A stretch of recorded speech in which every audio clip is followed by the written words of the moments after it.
কথা শুনে লজ্জা পাবেন না। আমি এখন আছি সৌদি আরব, আরব দেশে, বুঝছেন। আমি এই কাজগুলো করতেছি নিজের হাতে, আমার কোম্পানির কাজ এটা। এখন বর্তমানে এই কাজগুলো আমি পরিচালনা করতেছি সম্পূর্ণ। এখানে সব ডিজিটাল যন্ত্রপাতির মাধ্যমে এই কাজগুলো পরিচালনা করা হয়। তাই দর্শক, এই সব কথার এক কথা, আমার ভিডিওটা পুরো দেখবেন, তারপরে কথার উত্তর দেবেন কমেন্টে। এছাড়া অনেকে আমাকে গালিগালাজ করেন, বঙ্গবন্ধু সম্পর্কে আপনাদের কোনো ধারণা নেই। অতএব আমার দেশ নিয়ে এখানে অনেক কোম্পানির লোক বলেন, সৌদির অনেকে আমাকে বলে আপনার দেশের লোক সব আলিবাবা, আপনার দেশ আলিবাবা। তা আমি এরকমভাবে বলছি, তাদেরকে চ্যালেঞ্জ করছি যে আপনারা আমার দেশের লোকরে আলিবাবা বলেন, সেটা আমার কোনো প্রবলেম নেই, কিন্তু আমার দেশরে নিয়ে যদি কোনো রকমের কুকীর্তি এবং কোনো বদনাম বলেন, তাহলে আপনার চাকরি আমি করব না।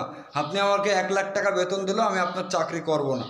আমাকে দেশে পাঠিয়ে দিন, নইলে আপনি দেশে না পাঠাইলে আমি নিজের থেকে পদক্ষেপ নিয়ে আমি চলে যাব, কিন্তু আমার দেশের বদনাম আপনি গাবেন না, বুঝছেন।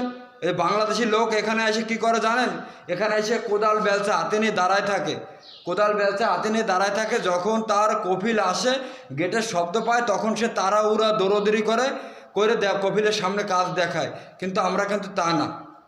আমি আমার কফিলটা চ্যালেঞ্জ করছি, যদি আমারে আপনি 10টা মিস্ত্রি এনে যদি আমার হাতের কাজ যদি আপনি কোনো রকম 19-20 এবং আমার কাছ থেকে কাজ কম বেশি ডিফারেন্স করতে পারেন, তাহলে আমি আপনাকে 1 বছরের স্যালারি আমি আপনার থেকে নেব না।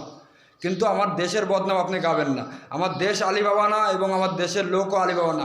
কিছু কিছু বংশগত আছে, পাকিস্তানি বংশগত, যাদের দাদা নানি নানার ভিতরে পাকিস্তানি বংশগত আছে, সেই সমস্ত লোকজন এখানে আসে তারপরে আপনার এই কাজগুলো করে। এই আলিবাবা অর্থ শব্দ হলে কি চোর, কাজে চুরি করে, এই জন্য তাদেরকে আলিবাবা বলে। তাই ভাই, আমার এই ভিডিওটা আপনারা বেশি বেশি করে শেয়ার করে দেবেন এবং অন্যকে জানার সুযোগ করে দেবেন। আর যারা সৌদি আরব এবং আরব দেশে যারা কাজে আসবেন, তারা অন্ততপক্ষে 2 থেকে 3টা আইটেমের কাজের প্রশিক্ষণ এবং হাতে কলমে শিখে তারপরে আসবেন। কাজ না শিখে আপনি সৌদি আরবে পাড়া দিবেন না ভাই, আপনাদের কাছে অনুরোধ।